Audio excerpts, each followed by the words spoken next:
Boom! Yay! VikzeLink! Hey! Boom!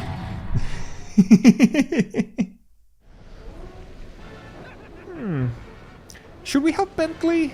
Perhaps? He's just sitting there in the claw of Dr. M's thing. I guess we'll help him, even though he has a stupid bicycle helmet. Hey! Whoop! Whoop! Whoop! Nope! Ow!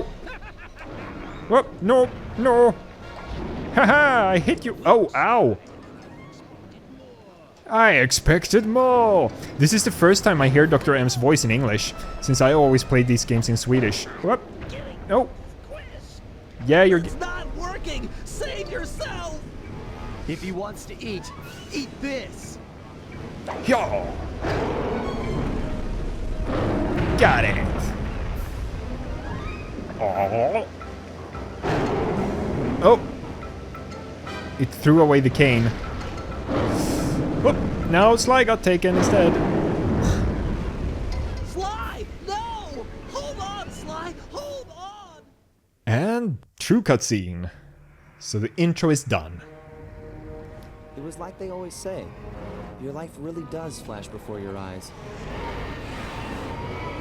There it all was, stretching back to my childhood. Born into a family of master thieves that went back for generations, I was next in line to continue the Cooper name.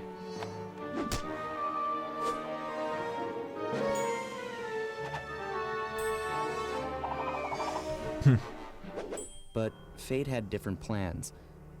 I was robbed of my childhood when a ruthless gang attacked our home.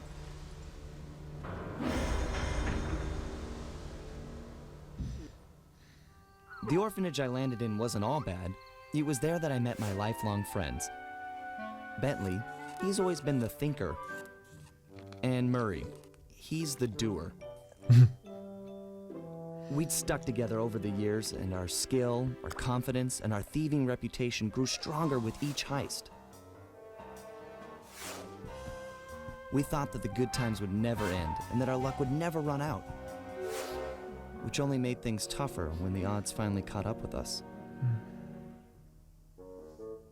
Then I met this guy, McSweeney, who claimed to have run with my father's crew back in their heyday.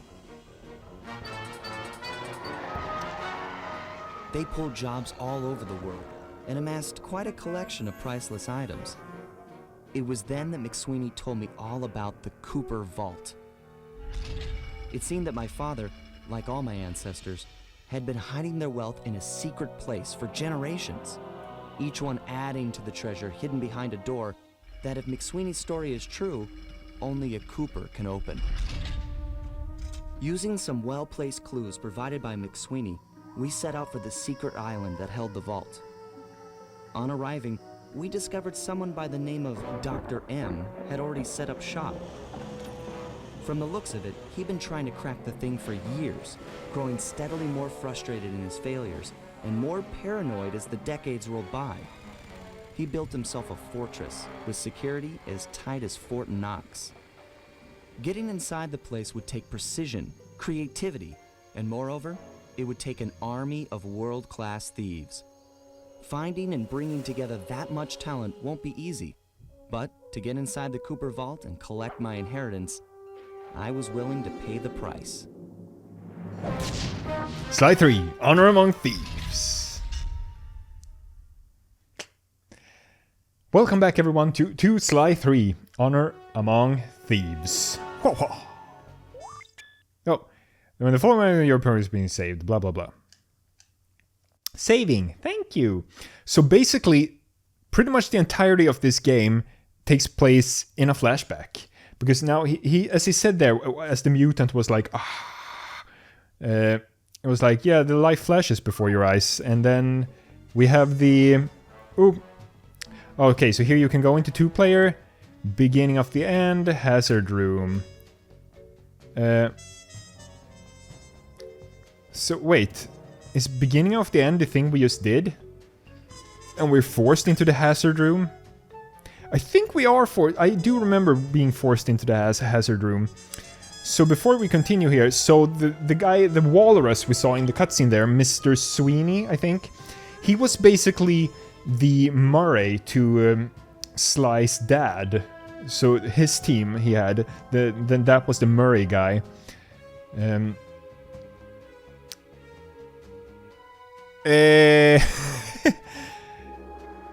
I do have other things that I wish to mention, but I also don't want to spoil. Oh yeah. So as he mentioned there at the end, this game is all about putting together a team of thieves, which is what we saw in the intro there, but we didn't get to see who the characters were.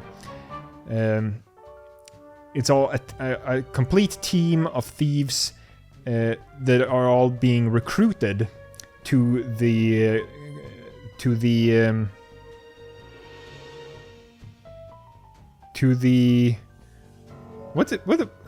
why am I blanking on the name? The Cooper League? That sounds wrong.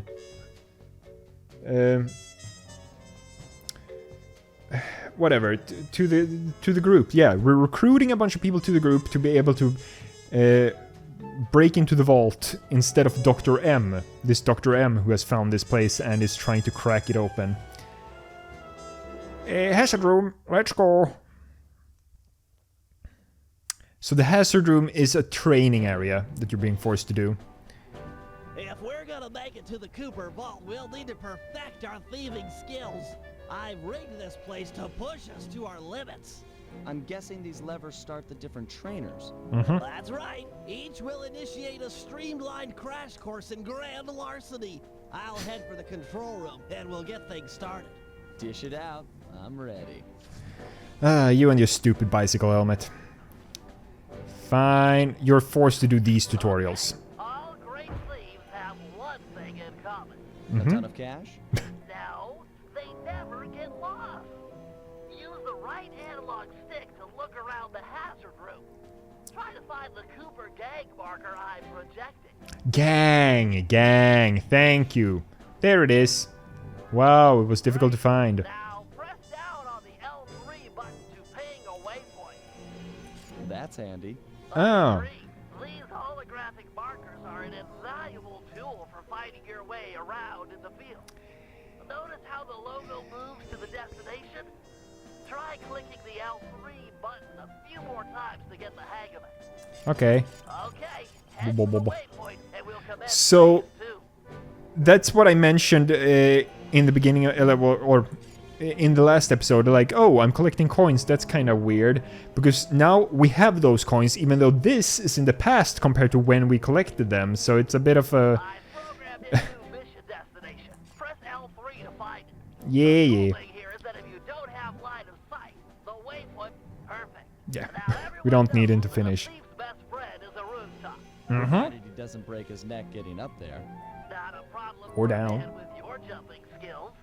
Hit the X button for a standard jump. Then hit the X button a second time. I know. So instead of like putting it into the game, for some reason they decided to make the hazard room for this game. In the beginning, you're Alright, forced to Bentley, do it, What's next? As you know, and later it's optional. You can like do different training for different to do moves. that, we'll have to be able to look down at them. Let me guess. Use the right analog stick? Yep. Try to find the marker I'm projecting down there. There it is. Now look up at that pillar. I'm projecting another marker. Yes, Bentley. There it is.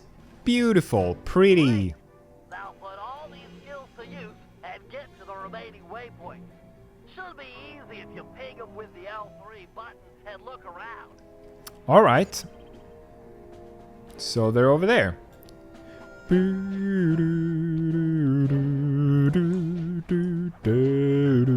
Yep, got that one. And there's only one. Okay, I can run. We can run. There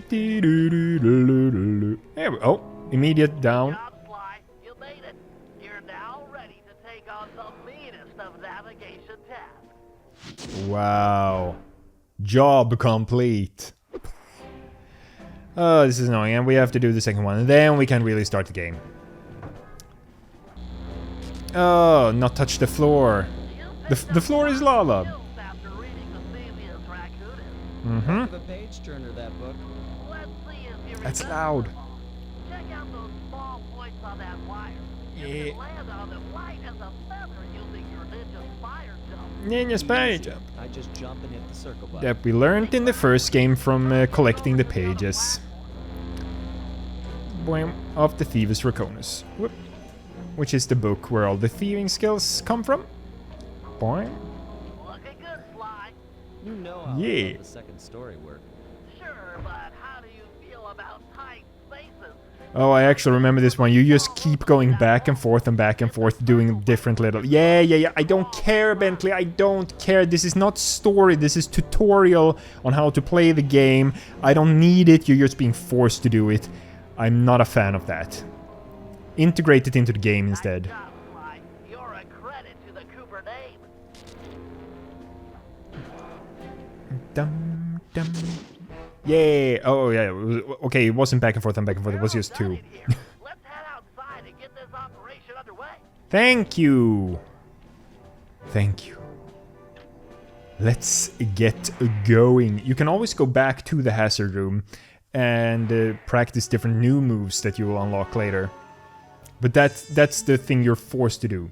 So, the Opera of Fear, right, that's what the game begins with. Oh yeah, it's a little bit closer to me because of my dad. He's an opera singer, so I don't relate, but it's a little more relatable in a way. Let's start an Opera of Fear. Yeah, so you might have noticed, like, yeah, it's only Sly and Bentley. What about Murray?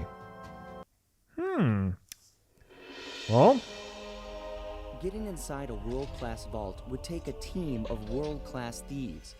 A group of specialists, each member contributing their own particular talent.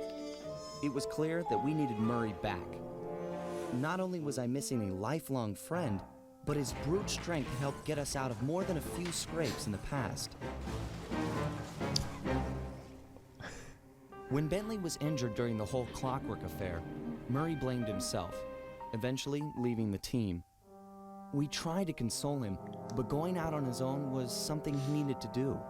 He said he wanted to find his spiritual center. We got word that Murray ended up in the Australian outback, where he studied a mystic art called the Dreamtime from an Aboriginal guru. From all accounts, things went pretty well, and his teacher even sent him on a walkabout to locations all over the globe to complete the training. Latest reports have cited Murray in beautiful Venice, Italy, but what he's doing there is a mystery. I just hope he steers clear of the local mob boss, Octavio. Growing up, this guy used to be a real celebrity in the neighborhood. Everyone loved to hear him sing opera and said he was destined to be the next great tenor. But just as his career started to take off, musical tastes changed. Suddenly, Beatles. it was all about rock music, and no one wanted to listen to opera anymore. He held on to a few fans, and it was these mobsters that took him into the business. Oh.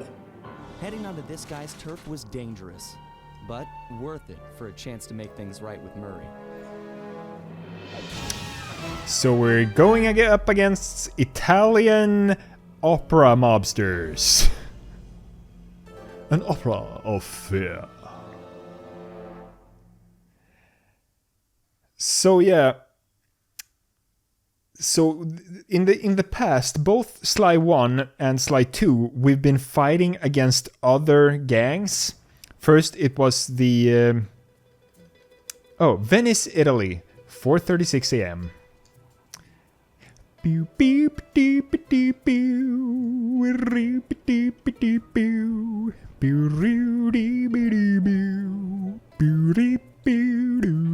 pew boom boom boom boom boom boom boom boom boom boom do do do movement. Like, kind of hard to sneak with a wheelchair, but sure. And here's the base of operations. Yeah, it was the what would they call the something 5? Furious 5, Fearsome 5, Fiendish 5. Oh, you can see a big Don Octavio sign in the background there. Yeah, so the Fiendish 5 were the gang we were taking down in the first game, and then was the Claw gang in the second game. In this game, there is no rival gang. It's just wherever you go, you happen upon some sort of bad guy or crime boss or something that has to do with the story in that specific area. And that's one of the reasons I feel like the story is not as good in this game as it is in the second game. But also, another thing, if you remember, in the second game, with the exceptions being the first and the last missions, all the other places, you failed. You failed to take down Rajan in the second world, so you had to follow him and take him down in the third world, and then huge fail at the end of the third world, and both Sly and Murray got captured and sent to prison, so Bentley had to go alone and rescue them in the fourth one, and then they weren't able to take down the bad guy, the Contessa, so they had to follow her into the fifth world and take her down there. And then, even though the sixth world was a complete success, they, Jean Bisson escaped as well. They didn't fight him. So they had to follow him again into World 7 to take him down there. And at the end there, that was also a failure story-wise, and they had to... which meant that the 8th chapter was as dark as it was. But in this game, spoiler alert for an old game, it's almost 20 years old, this game. Every single mission here goes fine. You never get outwitted by any of the villains. So yeah, that's sort of why I have a minor story issue with this. But before we actually start the game, now that we're completely done with all the tutorial stuff, I'm gonna end the second episode. Yeah, sorry, it's... That's beginning of my Let's Play series, very much the big ones at least. Not much gameplay. A lot of talk from me, because I have things I want to say.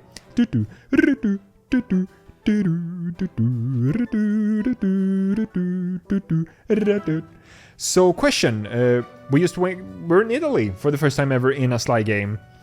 Have you guys ever been to Italy? That's my question to you. Me, I have been to Italy twice. Once, many years ago, I went to Rome with my dad. We also visited the Vatican. But that was very cool. I really liked Rome. And then last summer, for my 30th birthday, we spent a week on Sardinia, which is a large, one of the biggest islands in the Mediterranean. And it belongs to Italy. So I've been there twice, and I like them both very much. Italy, it's very cool, very cool. I like Italy. I've never been to Venice, though. My dad has been to Venice, but I've never been to Venice. But yeah, I'm gonna end this episode here. Thank you guys so much for watching. Don't forget to like and subscribe, and I will see you next time. Bye. Boom, yay, echte song, hey, boom, yay, watch some videos, hey, boom.